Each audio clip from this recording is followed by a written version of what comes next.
ಸ್ವಾತಂತ್ರ್ಯ ದಿನಾಚರಣೆ ಅಥವಾ ಗಣರಾಜ್ಯೋತ್ಸವ ದಿನಾಚರಣೆ ಅಂತ ಬಂದಾಗ ಮಕ್ಕಳಿಗೂ ಒಂದು ಸಂಭ್ರಮ, ಅದಕ್ಕೆ ಬೇಕಾದಂಥ ತಯಾರಿ ತುಂಬ ದಿನಗಳಿಂದ ಮಾಡ್ಕೊಂಡಿರ್ತಾರೆ. ಒಂದ್ಸಗೆ ನಾವು ಕರ್ತವ್ಯ ಪಥದ ಬಗ್ಗೆ ಮತ್ತೆ ಗಮನ ಹರಿಸೋದಾದರೆ ಸರ್, ಅತಿಥಿ ದೇಶ ಈ ಸಲ ಫ್ರೆಂಚ್ ಅಧ್ಯಕ್ಷ ಇಮ್ಯಾನ್ಯುಯಲ್ ಮ್ಯಾಕ್ರನ್ ಅವರು ಬರ್ತಾ ಇದ್ದಾರೆ. ಇನ್ನೇನು ಸ್ವಲ್ಪ ಹೊತ್ತಲ್ಲಿ ಅವರ ದರ್ಶನ ನಮ್ಗೆ ಆಗುತ್ತೆ. ಅತಿಥಿ ದೇಶ ಈ ಸತಿ ಫ್ರಾನ್ಸ್ ಅಂತ ಇಟ್ಕೊಳ್ಳೋಣ, ಫ್ರೆಂಚ್ ಅಂದರೆ ಅವರ ಭಾಗವಹಿಸುವಿಕೆಗೂ ಒಂದು ಅವಕಾಶಗಳಿರುತ್ತೆ. ಸೊ ಅದ್ರ ಬಗ್ಗೆ ಹೇಳೋದಾದರೆ ಅವ್ರದ್ದು ಕಂಟಿಜೆಂಟನ್ನು ಕೂಡ ಮಾರ್ಚ್ ಆಗ್ತಾ ಇದೆ. ಇದೇ ಥರ ಅವ್ರದ್ದು ಒಂದು ಇವೆಂಟ್ ಇದ್ದಾಗ ಇಂಡಿಯನ್ ಕಂಟಿಜೆಂಟ್ನು ಹೋಗಿತ್ತು, ಮಾರ್ಚ್ ಮಾಡ್ಬೇಕಾದ್ರೆ ಒಂದು ಕಾಂಪಿಟೇಷನ್ ಇತ್ತು ಅಲ್ಲೆಲ್ಲ. ಇದು ಎಲ್ಲ inter se relations between two countries. France ಒಂದು ವಿಕಸಿತ ದೇಶ, ಒಂದು ಫಾರ್ವರ್ಡ್ ಏನಪ್ಪ ಅಗದಿ ಡೆವಲಪ್ಡ್ ದೇಶ. ಅಂಥ ಒಂದು ಪ್ರೆಸಿಡೆಂಟ್ನ ಕರೆದು ನಾನು ಮೊದಲು ಹೇಳಿದಂಗೆ ಫ್ರಾನ್ಸ್ ಈಸ್ ವೆರಿ ಇಂಪಾರ್ಟೆಂಟು. ಯಾಕಂತಂದರೆ firstly complete republic values follow ಮಾಡ್ತಾರೆ. ಅದೇ ಅವ್ರದ್ದು ತತ್ವ ನಮ್ಮ ತತ್ವ ಎರಡು ಸೇಮ್. ಆಮೇಲೆ ಅವರಿಂದ ನಾವು ಮಿಲಿಟರಿ ಎಕ್ವಿಪ್ಮೆಂಟ್ಸ್ ಮೇಲೆ ಡಿಪೆಂಡೆನ್ಸಿ ಇದೆ. ಇವೆಲ್ಲ ಇರೋದರಿಂದ so French president Emmanuel Macron ಕರೆದದ್ದು ಏನಂತಂದರೆ ಬ್ಯಾಕ್ಗ್ರೌಂಡ್ದಲ್ಲಿ ಇವೆಲ್ಲ ಕಾರಣಗಳು ಇರ್ತವೆ, ಒಂದು ಒಳ್ಳೆ ಡಿಸಿಷನ್. ಆಮೇಲೆ ಈ ಸಲ ದೇಶೀಯ ಯುದ್ಧ ವಿಮಾನ ತೇಜಸ್ ನಾವು ನೋಡ್ಬೋದು. ಆ ಸ್ಪೆಷಾಲಿಟಿ ಬಗ್ಗೆ, ಯಾಕೆಂದರೆ ನಮ್ಮ ಶಕ್ತಿಯ ಪ್ರದರ್ಶನ ಕೂಡ ಅಲ್ಲಿ ಕರ್ತವ್ಯ ಪಥದಲ್ಲಿ ಆಗುತ್ತೆ. ಎಸ್ ತೇಜಸ್ ನಮ್ಮದು HAL ಪ್ರೊಡಕ್ಷನ್, HAL ಪ್ರೊಡಕ್ಷನ್ ತೇಜಸ್ಸು ಎಲ್ಲ ಅದಾಗುತ್ತೆ. ಅದಾದ ನಂತರ ಅರ್ಜುನ್ ಟ್ಯಾಂಕೂ ಇದೆ.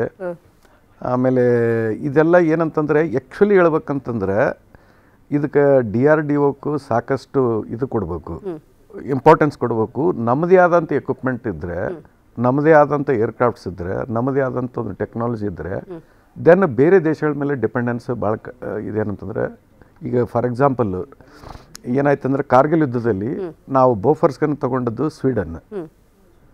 ಬಟ್ ಸ್ವೀಡನ್ದಲ್ಲೇ ತೊಗೊಂಡು ಬಂದು ಅದಾದ ನಂತರ ಬರೀ ಟ್ರೈನಿಂಗ್ದಲ್ಲಿ ಯೂಸ್ ಮಾಡ್ತಿದ್ರು. ಆ್ಯಕ್ಚುಲಿ ಯುದ್ಧದಲ್ಲಿ 84ದಲ್ಲಿ ಖರೀದಾದದ್ದು 99ದಲ್ಲಿ ಯೂಸ್ ಆಯಿತು ಯುದ್ಧದಲ್ಲಿ. ಆ ಟೈಮ್ದಲ್ಲಿ ಬಿಗ್ಗೆಸ್ಟ್ ಪ್ರಾಬ್ಲಮ್ ಏನು ಬಂತಂದ್ರೆ ಅಮ್ಯುನಿಷನ್ ಬಂತು. ಆ ಟೈಮ್ದಲ್ಲಿ ಅಮ್ಯುನಿಷನ್ ಇದ್ದಿದ್ದಿಲ್ಲ. ಸೊ ನಾವೆಲ್ಲ ಸೌತ್ ಆಫ್ರಿಕಾ ಅಥವಾ ಇನ್ನೊಂದು ಕೆಲವೊಂದು ಆಫ್ರಿಕನ್ ಕಂಟ್ರೀಸಿಂದ ಇಂಪೋರ್ಟ್ ಮಾಡಬೇಕಾಯ್ತು ಅಮ್ಯುನಿಷನ್.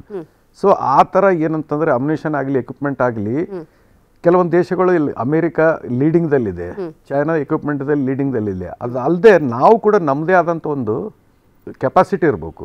ದೆನ್ ಇನ್ನೊಬ್ಬರ ಮೇಲೆ ಡಿಪೆಂಡೆನ್ಸ್ ಕಡಿಮೆ ಇರಬೇಕು. ಅಥವಾ ನಾವು ಮ್ಯಾನುಫ್ಯಾಕ್ಚರ್ ಮಾಡ್ಕೊಂಡು ಇನ್ನು ಬೇರೆ ನಮ್ಕೆನ ಈಕ್ವಲ್ ಉಂಟು ಅಥವಾ ಕೆಳಗೆ ಇದರಲ್ಲಿ ಅವ್ರ ದೇಶಕ್ಕೆ ನಾವು ಎಕ್ಸ್ಪೋರ್ಟ್ ಮಾಡ್ಬೋದು. ಸೊ ಒಂದೇನಪ್ಪ ಅಂದರೆ ನಮ್ಮ ಮಿಲ್ಟ್ರಿ ನಮ್ಮ ಇದು ಡಿಪೆಂಡೆನ್ಸಿ ಇರಬೇಕು. ಇನ್ನೊಬ್ಬರ ಮೇಲೆ ಡಿಪೆಂಡ್ ಆದರೆ ಬಹುತ್ ಏನಪ್ಪ ಅಂದ್ರೆ ಖತರ್ನಾಕ. ಯಾಕಂದ್ರೆ they can blackmail, they can impose their will ಆ ಟೈಮ್ದಾಗಲಿ. ಸೊ ಆ ಥರ ಇರಬಾರ್ದು. ಇನ್ನೇನು ಕೆಲವೇ ಕ್ಷಣಗಳಲ್ಲಿ ಅಮರ್ ಜವಾನ್ಗೆ ಪ್ರಧಾನಿ ನರೇಂದ್ರ ಮೋದಿ ಅವರು ಬರ್ತಾರೆ. ಅಲ್ಲಿ ಈ ದೇಶಕ್ಕೋಸ್ಕರ ಮಡಿದಂಥ ವೀರ ಯೋಧರಿಗೆ, ಪ್ರಾಣತ್ಯಾಗ ಮಾಡಿದಂಥ ವೀರ ಯೋಧರಿಗೆ ನಮನವನ್ನು ಸಲ್ಲಿಕೆ ಮಾಡ್ತಾರೆ. ಇನ್ನು ಸ್ವಲ್ಪ ಹೊತ್ತಲ್ಲಿ ಅವರ ಆಗಮನ ಆಗುತ್ತೆ. ಲೈವ್ ಫುಟೇಜ್ ಗಮನಿಸ್ತಾ ಇದ್ದೀವಿ, ಎಲ್ಲರೂ ಕೂಡ ಕಾಯ್ತಾ ಇದ್ದಾರೆ. ತಯಾರಿಗಳ ಬಗ್ಗೆ ಮಾತಾಡೋದಾದ್ರೆ ಸರ್, ನಮ್ಗೆ ನೋಡಿದಾಗ ಒಂದು ಚೂರು ಕೂಡ ಅಲ್ಲಿ ಯಾರು ಅಲ್ಲಾಡ್ದಂಗೆ ಕಾಣಲ್ಲ, ಅಥವಾ ಅಲ್ಲಿ ಮಿಸ್ ಮ್ಯಾಚ್ ಆಗ್ತಿದೆ ಅಂತ ಅನ್ಸಲ್ಲ. ಅಫ್ಕೋರ್ಸ್ ಅದಕ್ಕೆ ಬೇಕಾದಂಥ ತಯಾರಿಗಳು ಆಗಿರುತ್ತೆ. ಮತ್ತು ರಿಹರ್ಸಲ್ ಬಗ್ಗೆ ಸ್ತಬ್ಧ ಚಿತ್ರಗಳು ಅದೆಲ್ಲ ಎಷ್ಟು ದಿನದಿಂದ ನಡೆದಿರುತ್ತಲ್ಲಿ? ಇದು 2 to 3 months ಪ್ರಾಕ್ಟೀಸ್ ಇರ್ತದೆ. ಯಾಕಂದ್ರೆ ನಾನು ಹೇಳ್ತನಲ್ಲ, ಇಲ್ಲಿ NCC ಕೆಡೆಟ್ಸ್ದನ್ನ ಕಂಟಿಜೆಂಟನ್ನು ಇರ್ತದೆ ಇಲ್ಲಿ. ಯಾಕಂದ್ರೆ NCC ನಾನು 2 ಏನಂತಂದರೆ ಯೂನಿಟ್ಸ್ ಕಮಾಂಡ್ ಮಾಡೀನಿ. 2,500 ಜನರು ಒಂದೊಂದು ಇದರಲ್ಲಿದ್ದರು. ಸೊ ಆ ಥರ ಇವ್ರಿಗೆ ಏನಂತಂದರೆ ಈಗ ಸೆಲೆಕ್ಷನ್ ಪ್ರೊಸೆಸ್ ಎಷ್ಟು ಇದಿರ್ತದೆ ಅಂತಂದರೆ best of the people selected, best of the people are trained, rehearsed. ಅಲ್ಲಿ ಏನಂತಂದರೆ ಒಂದಿಷ್ಟು ಕೋಆರ್ಡಿನೇಷನ್ ಪ್ರಾಬ್ಲಮ್ಮು ಇರಬಾರ್ದು. ಆ ಥರ ಇದ್ದದಕ್ಕೇ ಇದು ಕಂಪ್ಲೀಟ್ ಫೈನ್ ಪ್ರಿಂಟ್ ಏನಂತಂದ್ರೆ 26ನೇ, ಇದಕ್ಕಿಂತ ಮೊದಲು 23ಕ್ಕೆ ಡ್ರೆಸ್ ರಿಹರ್ಸಲ್ ಅಂತಾರೆ. ಡ್ರೆಸ್ ರಿಹರ್ಸಲ್ ಅಂದರೆ exactly start to end exactly 26ನೇ ಜನವರಿಗೆ ಏನಾಗ್ತದೆ ಅದನ್ನ ಏನಂತಂದ್ರೆ 23ನೇ ತಾರೀಕಿಗೆ ಆಲ್ರೆಡಿ ಮಾಡಿದ್ರು ಅವರು. ಸೊ ಇವೆಲ್ಲ it is one of the protocols, one of the practices. ಏನಪ್ಪ ಇಷ್ಟು ದಿವಸದಿಂದ ನಡೆದು ಬಂದಂಥ ಪ್ರಾಕ್ಟೀಸ್ ಅದು. ಕನ್ನಡಿಗರ ನೆಚ್ಚಿನ ನ್ಯೂಸ್ 18 ಕನ್ನಡ ಈಗ ವಾಟ್ಸ್ಆಪ್ನಲ್ಲೂ ಲಭ್ಯ. ಕರ್ನಾಟಕ ದೇಶ ವಿದೇಶಗಳ 360 ಡಿಗ್ರಿ ಸುದ್ದಿಯ ವಿವರಗಳನ್ನ ನಿಮ್ಮ ಕೈ ಬೆಳುಗಳಲ್ಲೇ ಪಡಿಲಿಕ್ಕೆ ಈ QR ಕೋಡ್ ಅನ್ನ ಸ್ಕ್ಯಾನ್ ಮಾಡಿ, ನಮ್ಮ ಚಾನಲ್ ಫಾಲೋ ಮಾಡಿ, ನೋಟಿಫಿಕೇಶನ್ ಆನ್ ಮಾಡಿ.